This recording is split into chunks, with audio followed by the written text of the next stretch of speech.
My name is Bond, and at 68 years old, I never imagined my only son would throw me out of my own house. When my beloved wife Margaret lost her battle with cancer last month, I honored her final wishes by hiding the $25 million in beach villa Thomas inherited. The day after the funeral, my son transformed into someone I barely recognized. He tossed my suitcase onto the front lawn and sneered, "Now you sleep in the doghouse, old man." I simply smiled and walked away. What Thomas didn't realize was that tomorrow would bring consequences he never anticipated. Before I continue this painful story, let me know where you're watching from in the comments. Hit that subscribe button if you believe family should always come before money. I wasn't always wealthy. My journey began in a small apartment in Milwaukee, where my parents raised 3 kids on a factory worker's salary. Every dollar mattered, and I learned early that financial security came through discipline and hard work. After putting myself through state college working nights at a local restaurant, I landed an entry-level position at a regional investment firm.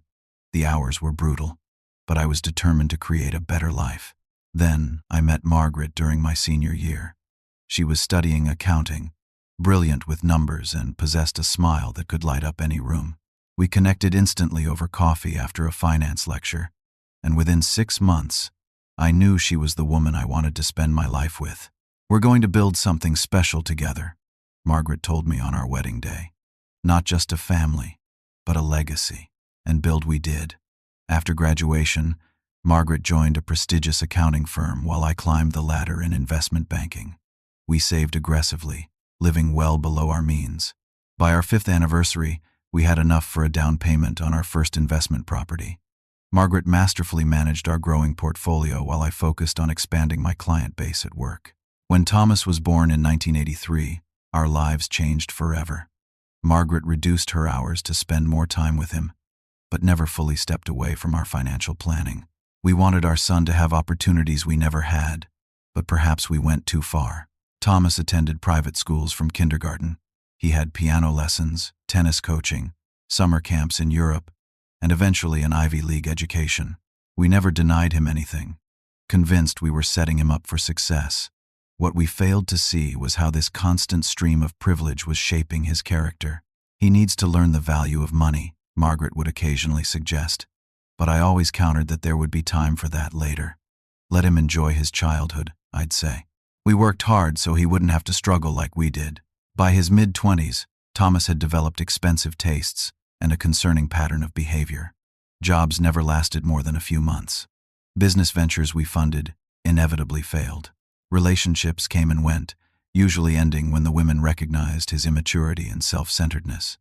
Still, we continued supporting him financially, always believing he would eventually mature. Margaret's cancer diagnosis 3 years ago changed everything. It was aggressive, spreading rapidly despite immediate treatment. During those first terrifying months, Thomas barely visited the hospital, always claiming work commitments or scheduling conflicts. "I'm worried about him, Bond," Margaret confided during one of her better days, the chemotherapy temporarily giving us hope. "What will happen to Thomas when I'm gone? He's 39 years old but acts like a teenager with a credit card." As Margaret's condition worsened, she became increasingly concerned about our son's future. During her final 6 months, she spent many hours with our family attorney, restructuring her will and establishing conditions for Thomas's inheritance. "I love him too much to leave him unprepared," she explained when I questioned the complexity of her arrangements. "Sometimes the kindest thing you can do is set boundaries." I promised Margaret I would try to help Thomas become the man she knew he could be, though privately, I worried it might be too late for such fundamental changes. In her final week, Margaret's thoughts often turned to Thomas. "Promise me, you'll be patient with him," she whispered one night, her voice barely audible. "He's going to be angry at first, but if anyone can help him understand, it's you." I nodded, holding back tears as I clutched her frail hand. "I promise, my love. I'll do everything I can." Margaret passed peacefully on a Sunday morning in April. Despite my overwhelming grief, I immediately began implementing the plan we had carefully developed together during her final months. The funeral was well attended, with colleagues, friends, and extended family gathering to celebrate Margaret's life. Thomas arrived 20 minutes late, checked his phone repeatedly during the service, and left immediately after the burial, skipping the reception entirely. Several guests commented on his behavior, but I made excuses, attributing it to grief manifesting in different ways. Little did I know that this was just the beginning of a storm that would test both my promise to Margaret and the very foundation of our family. 3 days after laying Margaret to rest, we gathered at our family attorney's office for the reading of the will. The small conference room felt suffocating as Michael Bennett, our attorney for over 20 years, arranged his papers. Present were Thomas, my sister Laura, Margaret's brother Robert, and myself. Thomas drummed his fingers impatiently on the polished table. "Can we speed this up? I have appointments this afternoon." Michael cleared his throat and began reading. The first portions were standard, personal items to various family members, donations to Margaret's favorite charities, and arrangements for her collection of antique jewelry. Thomas perked up when Michael finally addressed the major assets. "To my son, Thomas, I leave my ownership stake in the beach villa in Malibu and the sum of $25 million from my personal accounts." Thomas's face transformed instantly, a smile spreading across his features. His posture straightened as he shot me a triumphant look. But Michael wasn't finished. "However, these assets will be managed in trust by my husband, Bond, for a period of 2 years following my death. During this time, Bond will oversee all financial decisions regarding these assets and will provide a monthly allowance to Thomas based on demonstrated financial responsibility." The color drained from Thomas's face. "What? That's ridiculous. I'm 42 years old, not some child." Michael continued reading as if there had been no interruption. "At the end of this 2-year period, provided Thomas has demonstrated financial maturity and responsibility, as determined by the trustee, the assets will transfer fully to his control. If these conditions are not met, the management period may be extended at the trustee's discretion." "This is bullshit." Thomas slammed his fist on the table. "She can't do this. I assure you, she can and she did," Michael replied calmly. "Everything is legally binding." "Thomas, your mother was concerned about," I began, but he cut me off. "Save it. She had no right. That money is mine." He turned to Michael. "I'll contest this. You'll be hearing from my attorney." "You're welcome to try," Michael responded, his voice professional but firm. "However, I should inform you that the will includes a contest clause. Any attempt to legally challenge these provisions results in your portion being reduced to the legal minimum and the remainder donated to cancer research." Thomas glared at me with such hatred that I physically recoiled. "You did this. You poisoned her against me." Laura placed a hand on my shoulder. "Thomas, that's enough. Your mother made these decisions because she cared about your future. Stay out of this." He snapped at her before returning his gaze to me. "This isn't over." The drive home was excruciating. Thomas refused to speak, staring out the passenger window with his jaw clenched tightly. I attempted several conversation starters, but each was met with stony silence. When we arrived home, he slammed the car door and stormed inside. I followed cautiously, finding him pouring a generous glass of Margaret's expensive bourbon. "Thomas, we need to talk about this rationally," I said, keeping my distance. "Your mother wanted to protect you. The money is still yours, but she was concerned about—" "Protect me?" He laughed bitterly. "From what? Having control of what's rightfully mine? Let's be honest, Dad. You convinced her to do this so you could keep control of the money. That's not true. This was entirely Margaret's idea. She saw how quickly money slipped through your fingers, the failed business ventures, the impulsive spending. Oh, here we go with the lecture." Thomas's voice rose dangerously. "Poor, irresponsible Thomas can't be trusted with his inheritance. Well, guess what, Dad? I don't need your approval or your management. I'm an adult, and that money is mine." "The conditions aren't even that restrictive," I explained, trying to keep my voice calm. "You'll receive a generous monthly allowance. We'll work together on investment decisions. After 2 years, assuming you demonstrate reasonable financial judgment, everything transfers to you. It's a learning opportunity, not a punishment." Thomas drained his glass and slammed it down. "I don't need financial training wheels. I need what's legally mine. It is legally yours, with conditions your mother thoughtfully put in place." Mom would never have done this if you hadn't manipulated her when she was sick and vulnerable, he accused, his words cutting deep. That's enough. For the first time, I raised my voice. Don't you dare question your mother's decisions or her capacity to make them. She was clear-minded until the end, and she made these arrangements because she loved you and wanted you to develop a healthier relationship with money. Thomas grabbed his keys. I'm going out. Don't wait up. He stormed toward the door, pausing only to deliver a final blow. When I get back with my attorney, we'll see how long your little power trip lasts. The door slammed with such force that a framed photo of our family fell from the wall, the glass shattering across the floor. I knelt to pick up the pieces, a perfect metaphor for what was happening to our family. I woke the next morning to the sound of multiple voices downstairs. After a restless night, I'd finally fallen asleep around 4 a.m., exhausted from grief and conflict. The bedside clock showed just past 9.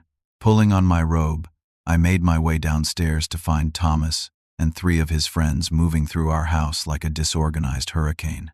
2 were boxing up items from the living room, while another was disconnecting the entertainment system. What's going on here? I demanded, stunned by the scene before me. Thomas barely glanced up from the list he was checking. Just clearing out some stuff. Making room. Making room for what? And why are you touching the television your mother and I bought? One of his friends, Jack, whom I'd known since Thomas's college days, looked uncomfortable. Hey, Mr. B, Thomas said you were downsizing and moving to a smaller place. We're just helping out. I stared incredulously at my son. That's absolutely not true. This is my home. I'm not going anywhere. Thomas finally looked up, his expression hard. Actually, Dad, we need to talk about living arrangements. Mom left the house to both of us, and I've decided I want to live here, alone. That's not what the will says, I countered, increasingly alarmed. The house remains in my name, with you inheriting it only after my passing. Well, that's not how I see it, Thomas replied casually. Mom would have wanted me to have it now. Stop this immediately, I ordered, moving to take a vase from Jack's hands. Put everything back where you found it. Thomas stepped between us. No, Dad, it's time for changes around here. You've controlled everything long enough. You manipulated Mom, stole my inheritance, and now you think you can just continue living here like nothing's changed? Stole your inheritance? I was genuinely shocked. Is that what you've told your friends? That I'm stealing from you? I told them the truth, Thomas countered. How you convinced Mom to give you control of my money when she was too sick to understand what she was signing. His friends exchanged glances, clearly uncomfortable with the family drama unfolding before them. Thomas, you know that's not true, I said quietly, trying to de-escalate the situation. Your mother was perfectly lucid when she made these decisions. She consulted with Michael independently several times. Guys, give us a minute, Thomas told his friends, who gladly retreated to the kitchen. Once alone, his facade dropped. I already spoke with an attorney this morning. He says we have a good case to contest the will based on undue influence. You can't be serious, I replied, shocked by how quickly he had acted. Any reputable attorney who reads the will and the supplementary documentation would advise against this. We'll see about that. Meanwhile, I think it's best if you find somewhere else to live. This is my house, Thomas. I'm not leaving. His expression darkened. I was afraid you'd be difficult about this. He pulled out his phone and showed me an email. Look familiar? I found this while searching Mom's computer last night. My heart sank as I recognized correspondence between Margaret and a real estate agent about possibly selling the beach house. The email was from 2 years ago, before her diagnosis, when we had briefly considered downsizing our vacation properties. We decided against selling, I explained. That's why nothing came of it. That's your story, Thomas countered. But this proves Mom was interested in selling. Once I get control, that's exactly what I'm doing.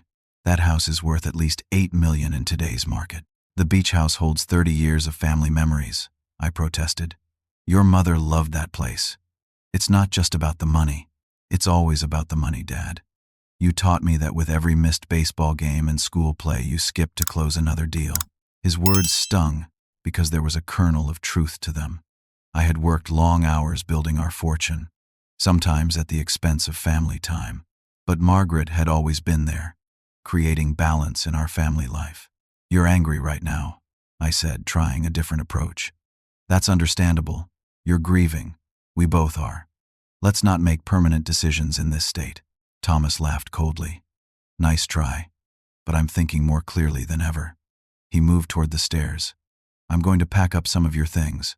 You might want to call some friends to see who has a spare room. You can't be serious, I said, following him. You can't just throw me out of my own house. Watch me, he replied without turning around. I retreated to the kitchen, where his 3 friends were awkwardly pretending not to have overheard. Jack approached me hesitantly. Mr. B, is it true what Thomas said about you taking his money? No, Jack. Thomas inherited significant assets from his mother, but she put them in trust with me as manager for 2 years. It was her decision, not mine. That's not what he told us, said another friend, Derek. He said you manipulated Mrs. B when she was on heavy medication, and that you've been hiding money in offshore accounts, added the third, whose name I couldn't recall. I was stunned by these fabrications. None of that is true. Margaret was clear-minded until her final days, and all our accounts are properly documented. They looked unconvinced, and I realized Thomas had been carefully crafting his narrative. The sound of thumping from upstairs grew louder. I excused myself and hurried up to find Thomas haphazardly throwing my clothes into suitcases. Stop this, I demanded, grabbing a handful of shirts from him. You have no right. I have every right, he shouted, yanking the clothes back. This is my house now. Mom would want me to have it. Your mother would be heartbroken to see you behaving this way, I said firmly, trying one last time to reach him. Thomas, please. Let's sit down and talk rationally about this.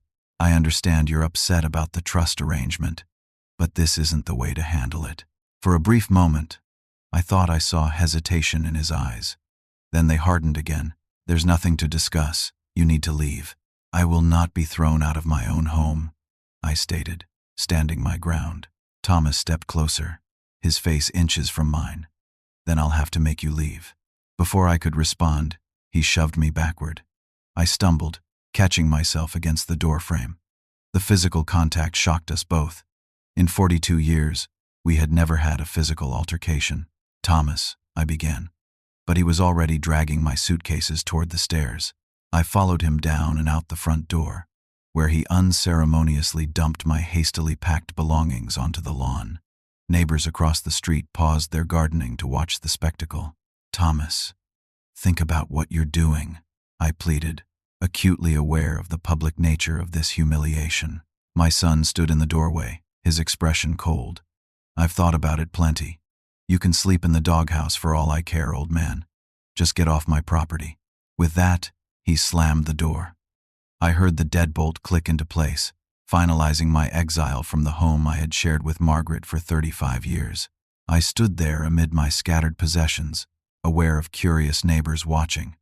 My cheeks burned with humiliation, but beneath the shame was something unexpected, a sense of calm determination. Margaret and I had prepared for this possibility, though I'd never truly believed our son capable of such cruelty. Straightening my shoulders, I began collecting my belongings.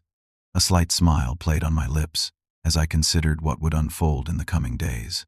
Thomas had no idea what was coming.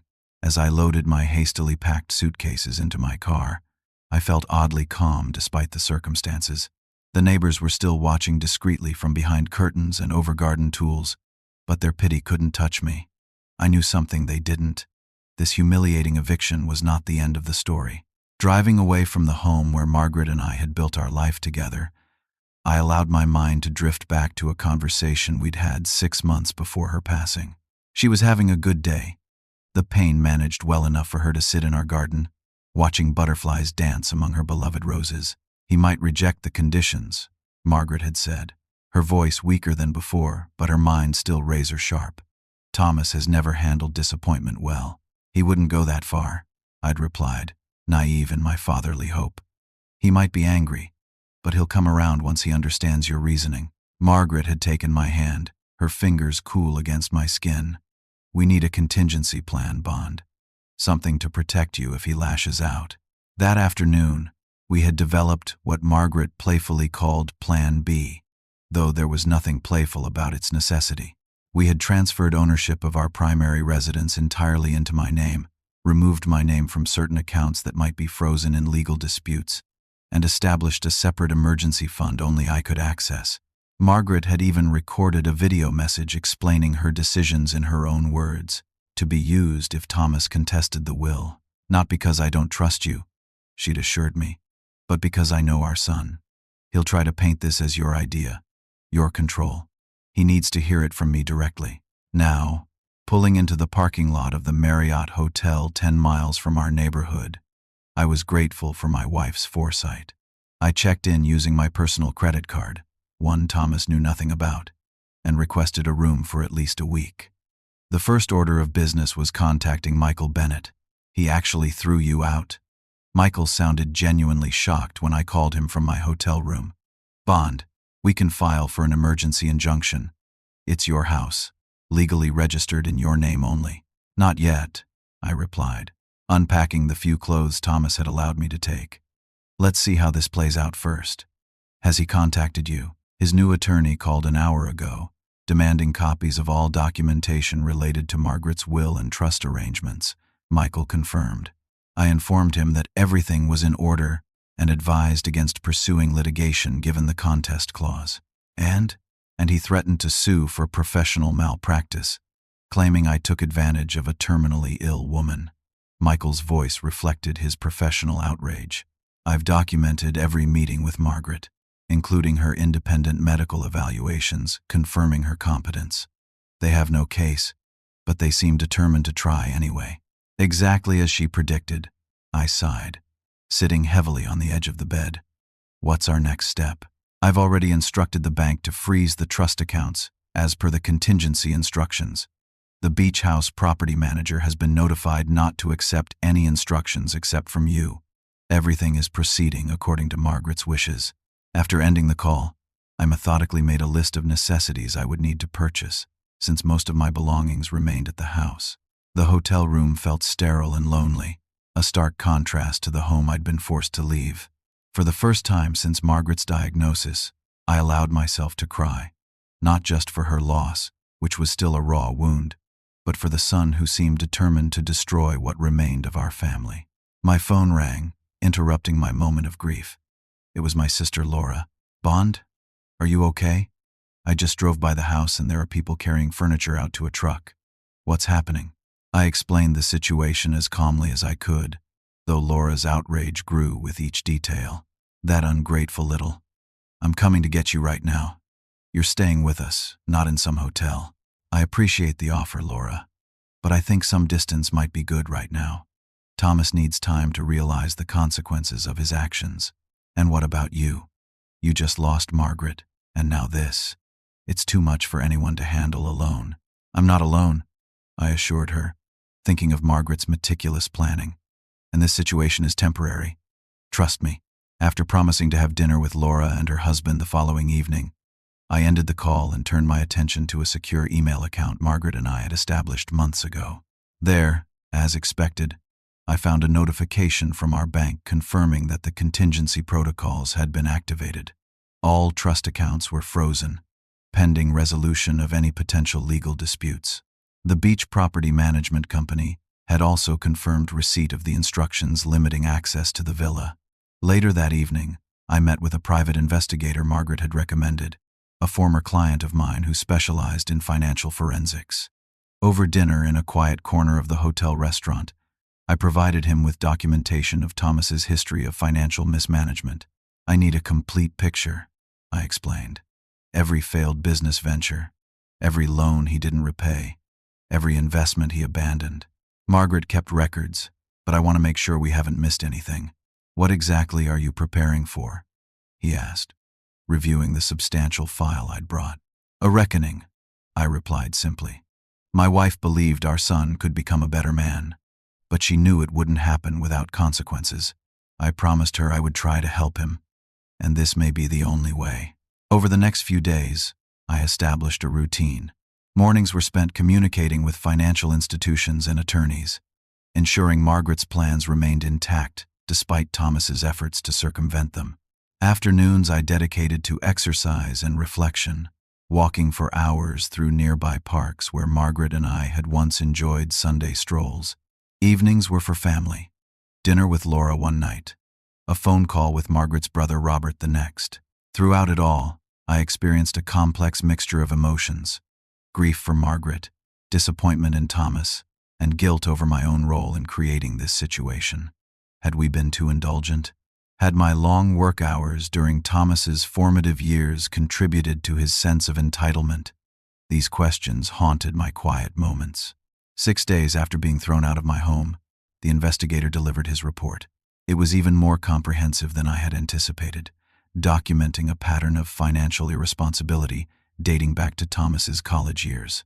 Failed businesses launched with our money, loans from friends never repaid, a yacht purchased and abandoned when maintenance proved too expensive, investment opportunities pursued and discarded when they required actual work. Most troubling were the recent discoveries. Thomas had already contacted real estate agents about listing the beach house before Margaret's funeral. He had applied for loans using his anticipated inheritance as collateral. He had even begun spending lavishly on credit, assuming the trust accounts would soon be under his control. That evening, as I reviewed the report in my hotel room, my phone displayed a notification: 53 missed calls from Thomas, all within the past 24 hours. I hadn't blocked his number, but I had silenced notifications from him after the first day of incessant calling and angry voicemails. I listened to the most recent message, expecting more abuse. Instead, I heard something new in my son's voice: desperation. "Dad, call me back. The bank says the accounts are frozen. The credit cards aren't working. What did you do? This isn't funny anymore. I need access to my money. Call me back immediately." I set the phone down without returning the call. Everything was proceeding exactly as Margaret had foreseen. Now it was time for phase 2 of the plan, allowing Thomas to experience the natural consequences of his actions without the safety net we had always provided. That night, I slept more peacefully than I had since Margaret's passing, secure in the knowledge that I was honoring her final wishes. Not just the legal ones documented in her will, but the deeper ones she had shared during our last precious months together. She had wanted Thomas to become the man she knew he could be, and sometimes that required difficult lessons. Tomorrow would bring the confrontation Thomas wasn't prepared for, not because I sought revenge, but because I had made a promise to Margaret to help our son grow up, no matter how painful the process might be for both of us.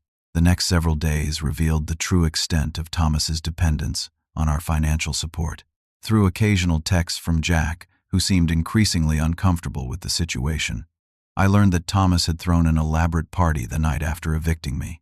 Celebrating his independence, Jack explained, adding that Thomas had ordered expensive catering and premium liquor, boasting about his newfound wealth to everyone who would listen. The celebration was short-lived. When the catering company attempted to process Thomas's credit card payment the following morning, it was declined. According to Jack, Thomas spent hours on the phone with various banks and credit card companies, growing increasingly agitated as each conversation ended with the same result: no access to funds. By day 3, Thomas's calls to my phone had become almost constant. I maintained my silence, allowing the situation to unfold naturally, though I did listen to his voicemails to monitor his state of mind. "This is illegal," he ranted in one message. "You can't just freeze accounts that are rightfully mine. I'm going to sue you for everything you've got." Hours later, the beach house management company won't even let me in. They say they need authorization from you. "It's my house, Dad. Mom left it to me." And finally, as reality began to settle in, "Look, maybe we got off on the wrong foot. Why don't you come back to the house so we can talk this through?" I might have overreacted a bit. On the 4th day of my self-imposed exile, I met with Michael Bennett at his office to review our position and Thomas's increasingly desperate attempts to access the inheritance. "He's called my office 26 times, Michael informed me, looking weary. "His new attorney is threatening litigation, but they're on shaky ground and they know it. The documentation Margaret left is ironclad." "Has he tried to access the house yet?" I asked, referring to the beach property. "Twice. The management company followed your instructions perfectly. They politely informed him that the property is held in trust and can only be accessed with trustee approval, meaning yours. I nodded, satisfied that the boundaries were holding. And the primary accounts? Completely frozen, as directed. The only funds Thomas can access are the modest checking account you maintained for him, which receives the monthly allowance specified in Margaret's trust documents, which is more than enough for basic living expenses, I noted, but not nearly enough for the lifestyle he's accustomed to. Precisely. Michael leaned back in his chair. Bond, are you sure this approach is necessary? It seems harsh. It's what Margaret wanted, I replied firmly. She believed Thomas needed to experience real consequences to truly grow. We enabled his behavior for too long, always rescuing him from his own poor decisions. This time, we're letting the natural results of his choices play out. Michael nodded thoughtfully. She was always the wise one, wasn't she? The wisest person I've ever known, I agreed, feeling the familiar ache of loss. That evening, Laura called with an update from her sources in our social circle. Thomas's narrative was shifting as his financial reality became clearer. Initially, he had told friends that I had manipulated Margaret and stolen his inheritance. Now, facing the truth that his mother had deliberately structured the trust, he was claiming that I had turned her against him during her illness. No one's buying it, Laura assured me. Everyone who knew Margaret knows she was sharp as a tack until the end. And frankly, Thomas isn't doing himself any favors with his behavior. How so? I asked. Well, he borrowed $2,000 from Jack, promising to pay it back once he sorted out the banking issue. That was 3 days ago. Now Jack can't reach him. And apparently he tried to sell some of the artwork from the house to cover his bills. But the gallery called to verify provenance, and when they contacted me as the family reference I listed on Margaret's inventory. You told them the truth, I finished. Of course I did. Those are Margaret's collected pieces.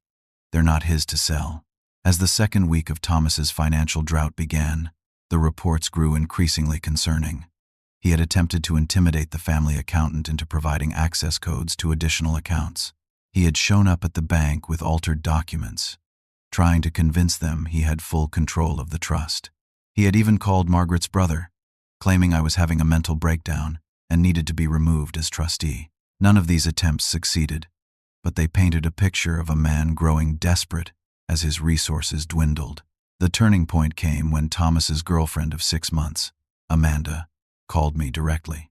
I had always liked Amanda.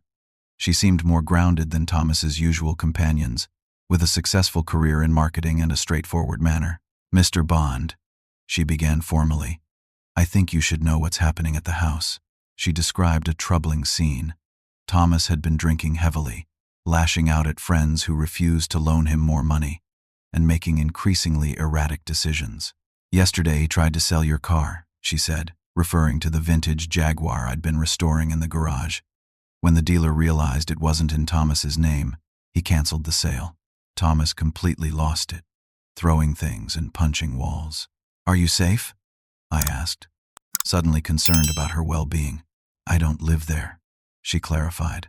And after yesterday's display, I don't think I'll be seeing Thomas anymore. That's not the man I thought I was dating. I'm sorry, I said, genuinely disappointed. Amanda had seemed like a positive influence. Don't be, she replied with surprising gentleness. If this is who he really is when things don't go his way, better I find out now. But I thought you should know what's happening. The bills are piling up. He showed me notices from the utilities companies threatening to cut service, and some of the furniture is missing. I think he's selling it off piece by piece. After thanking Amanda for her candor, I consulted with Michael. We agreed it was time to monitor the situation more closely.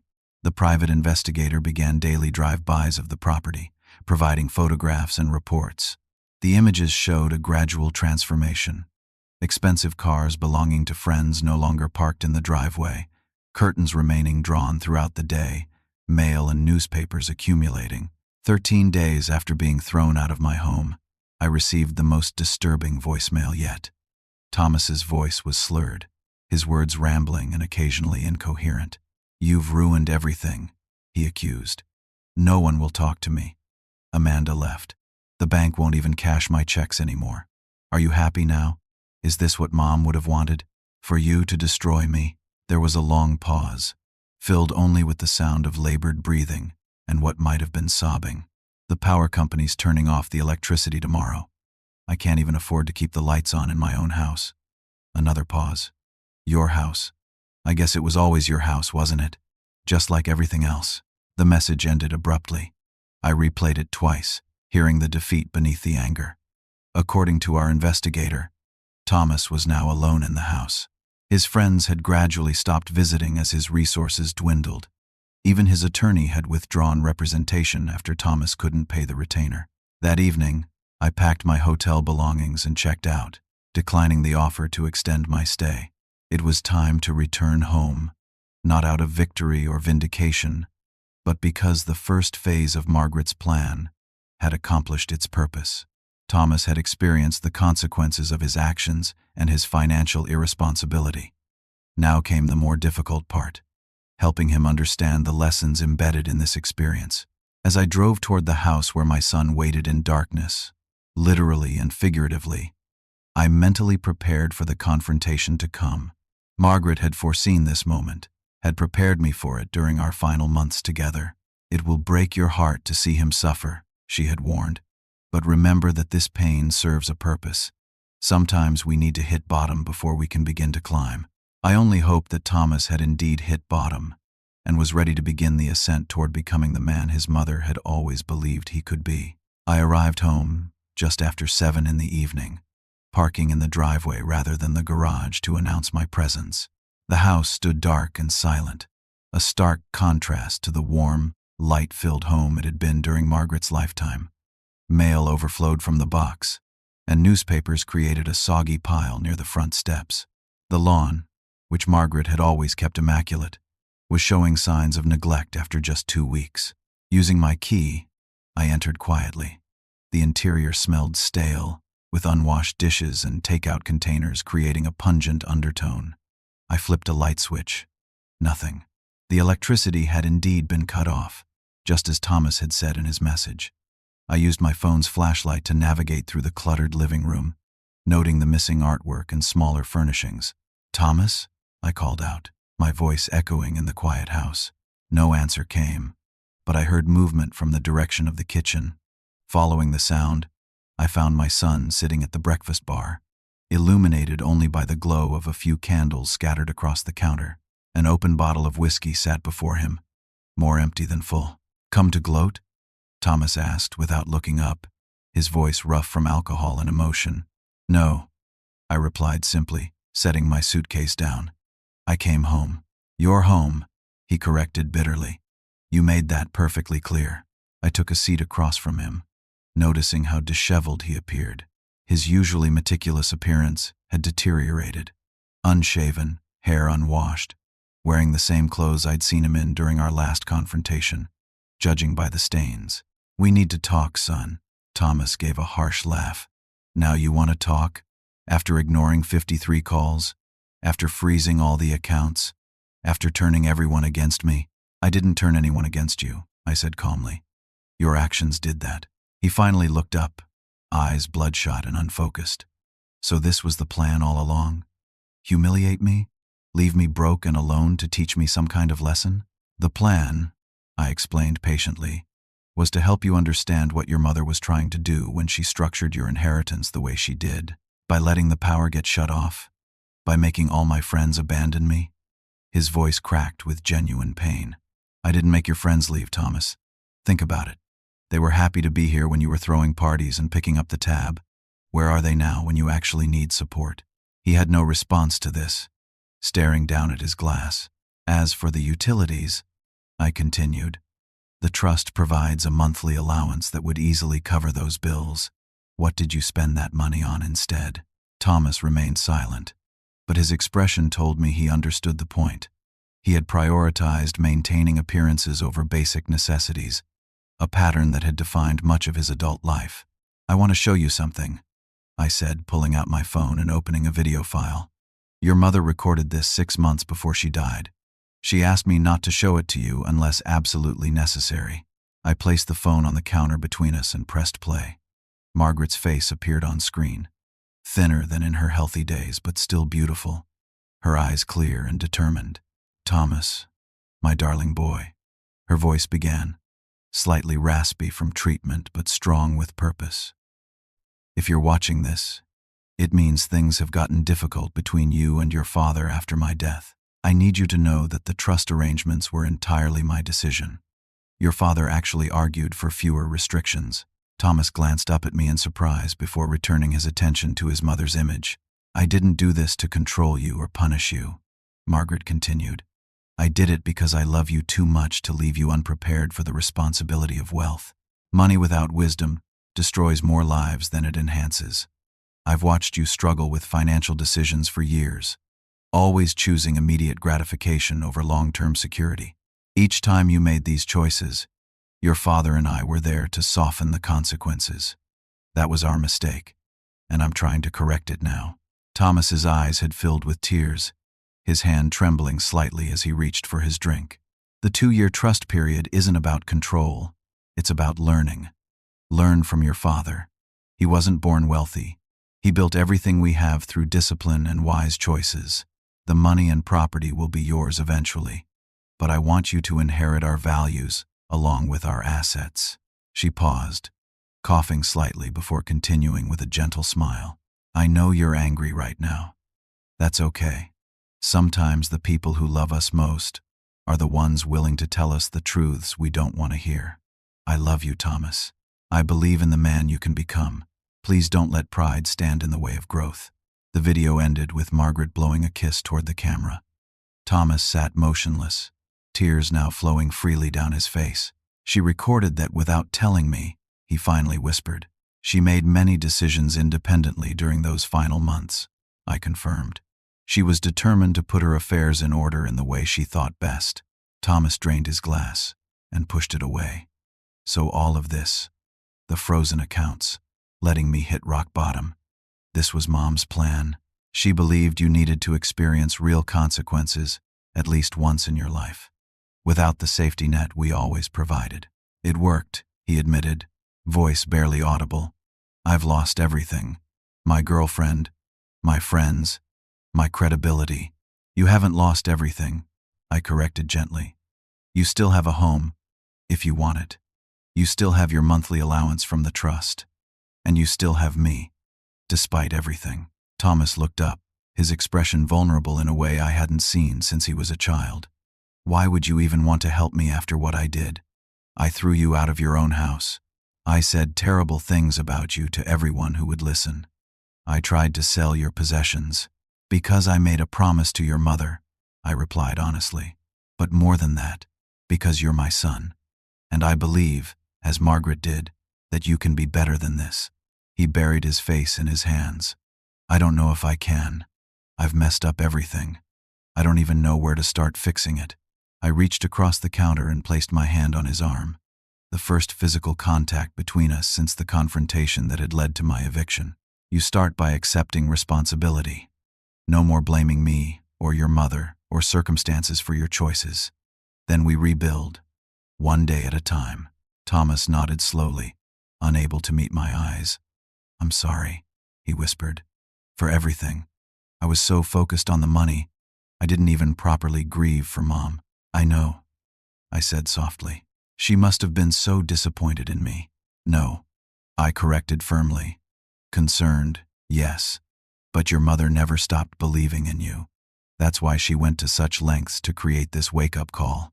We sat in silence for several minutes, the candles burning low. Finally, Thomas looked up, his expression different, humbled, but with a glimmer of determination I hadn't seen in years. What happens now? He asked. First, we get the utilities turned back on, I replied practically. Then we have a lot of work to do, both on this house and on rebuilding trust between us. Can we really come back from this? He asked, genuine uncertainty in his voice. Your mother believed we could, I said, thinking of Margaret's unwavering faith in our son's potential. She was usually right about these things. Thomas gave a watery laugh, the first genuine one I'd heard from him since before Margaret's diagnosis. Yeah, she was. As I made calls to restore the utilities and ordered delivery for a late dinner, I observed Thomas beginning to clean up the kitchen without being asked. It was a small gesture, but perhaps the first step on a long journey back to becoming the man Margaret had always believed he could be. That night, as Thomas slept in his old room and I returned to the master bedroom for the first time since being forced out, I felt Margaret's presence more strongly than at any time since her passing. "I'm trying, my love," I whispered into the darkness. "We've made a start." The following weeks brought gradual but meaningful changes to our household. With the utilities restored and the house slowly returning to order, Thomas and I established a new rhythm of coexistence, tentative at first, but increasingly comfortable as days passed. Our first major conversation about moving forward happened over breakfast 3 days after my return. I presented Thomas with a simple ledger book, similar to the one Margaret and I had used when we were first married and building our financial discipline. "What's this?" he asked, turning the blank pages. "Your new financial management system," I explained. "Every dollar that comes in and goes out will be recorded here. The trust provides $3,000 monthly for your personal expenses.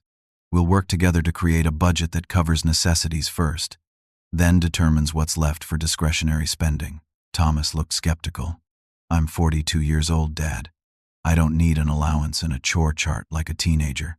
"Age doesn't automatically confer financial wisdom," I replied calmly. "Some teenagers manage money better than adults 3 times their age. This isn't punishment, it's education. Exactly what your mother intended." After some resistance, Thomas agreed to try the system for 1 month. His first budget was revealing. He had little concept of what things actually cost when paying with his own limited funds rather than unlimited credit. $200 for coffee shops each month, I questioned, reviewing his estimates. "That's only about $6 or $7 a day," he defended, "which adds up to over $2,000 a year," I pointed out, "for something you could make at home for pennies." These conversations happened daily, sometimes leading to frustration on both sides.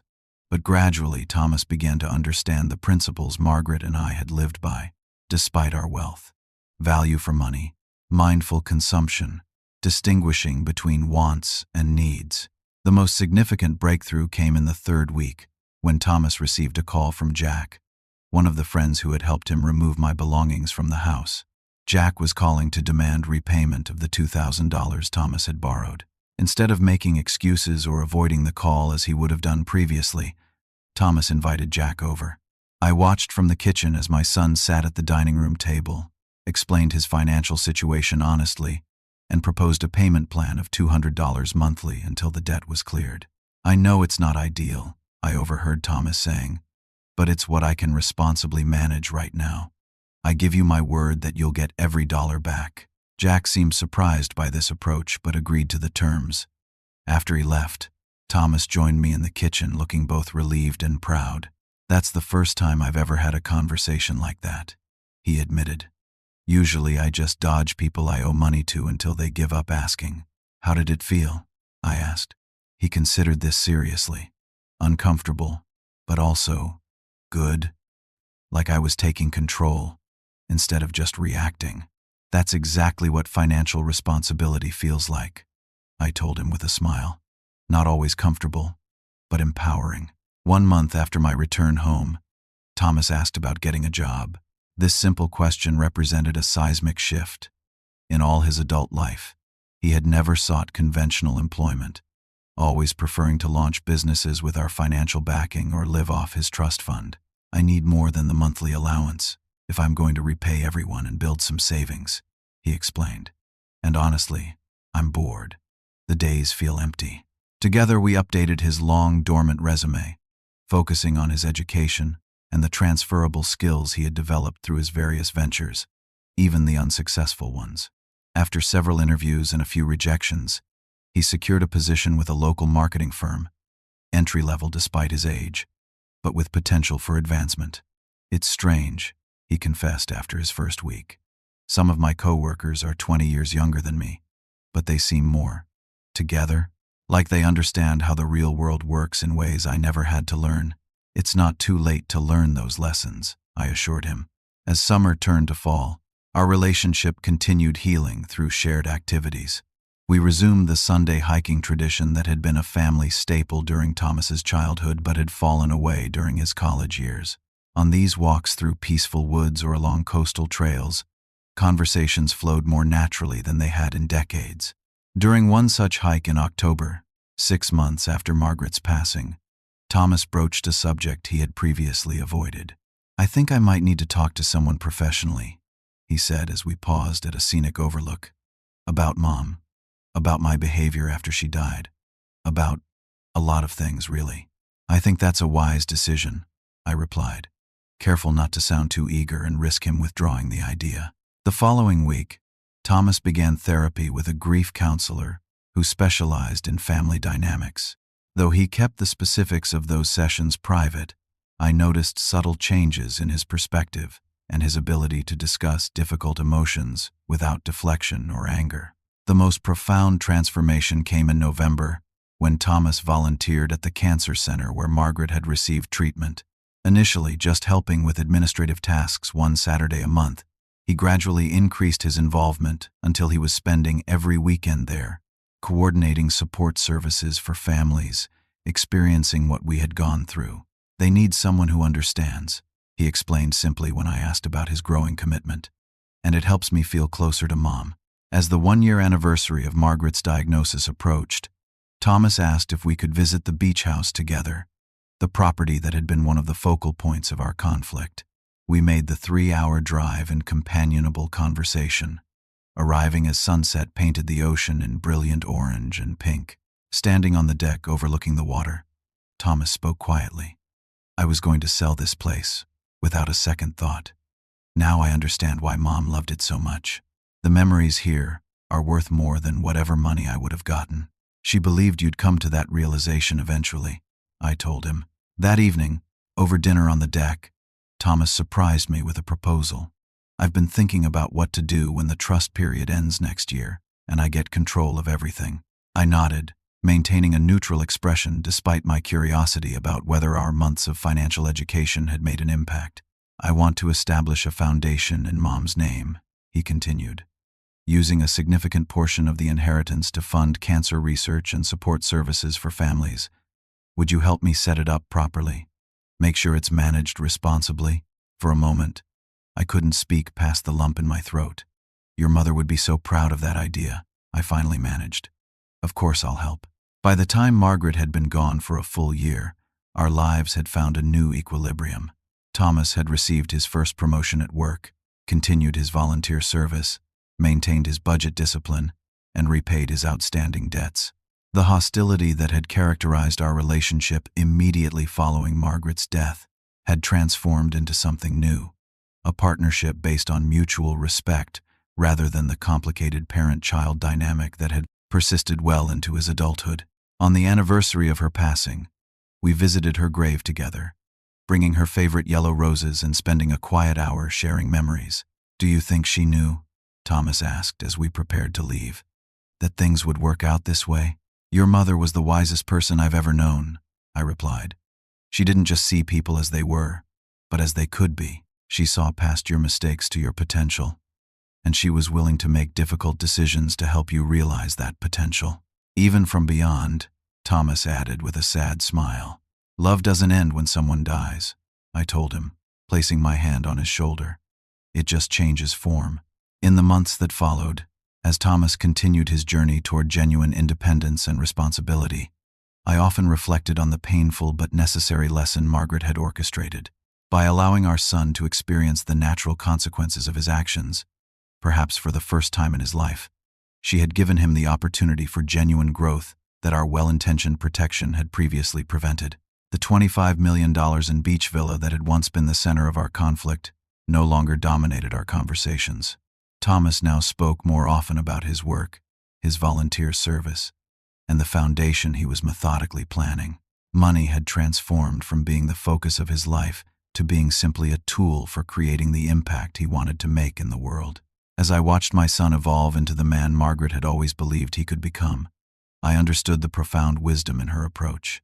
True inheritance isn't just about passing on assets, it's about transmitting values.